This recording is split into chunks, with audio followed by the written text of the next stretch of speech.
madaxweynaha dowlad goboleedka Koonfur Galbeed Mudane Cabdicasiis Xasan Maxamed Laftagaren iyo xafiiska ka qaabili wafdi ku socday qaramada midoobay oo soo hogaamiyay wakiilka qaramada midoobay in qaabilsan arrimo Soomaaliya James Iswaan oo ka hadeeray Baydhabo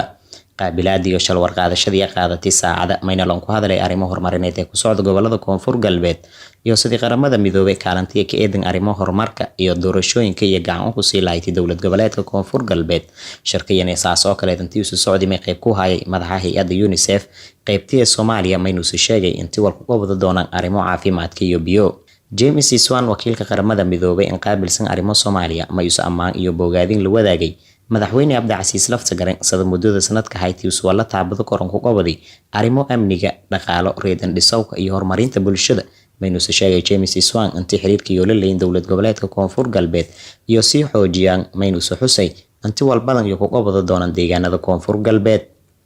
I'm grateful for the very warm reception by President Abdiaziz Hassan Mohammed and by the people of Southwest State.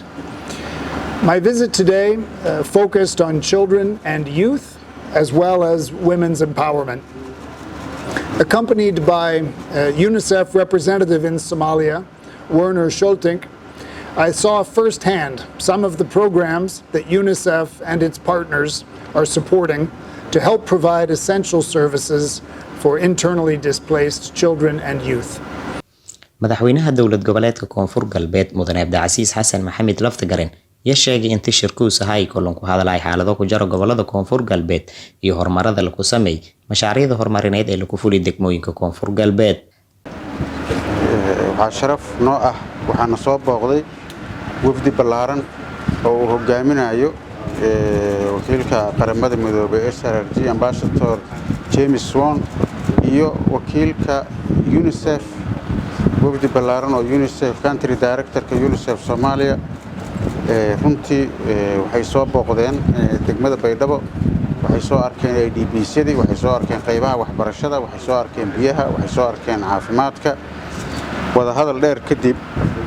UNICEF waxaan ka wada hadalnay sidii kor loogu qaadi lahaa kaalmada bini'aadanimada xanaanada iyo ilaalinta caruurta waxbarashada caafimaadka biyaha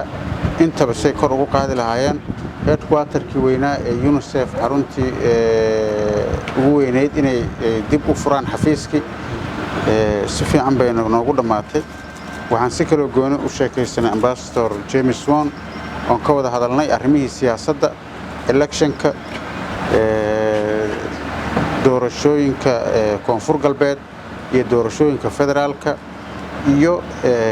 habsami u socodka iyo wada shaqaynta dawladda federaalka iyo dowlad goboleedyada siday ku wada shaqayn lahaayeen iyo muhiimadda ay leedahay in hore looga socdo meesha hadda la joogo si fiican aan uga wada hadalnay waana qorshe fiican aan ka sameynay in runtii waxaan uga mahadcelinayaa dadaalada tirada badan oo safiirka ay nala sameeyay iyo shaqooyinka badan oo nala qabtay wuxuu aad iyo aad u bogaadiyay ambassadorka sida habsamida leh ee aan ku wadna shaqada ay ku socoto iyo isdhexgalka bulshada iyo deganaanshaha doorashada ay ku socoto iyo horumarka aan ka gaarnay degmooyinka iyo kormeerada iyo mashaariicda aan wadno isagan intaas u bogaadiyay aad aan u soo dhaweynaynaa aad iyo aad u mahadsantiin. James Iswaan wakiilka qaramada midoobay arrimo Soomaaliya kooyowjay saddexaad magaalada Baydhabo ayaa muujiyay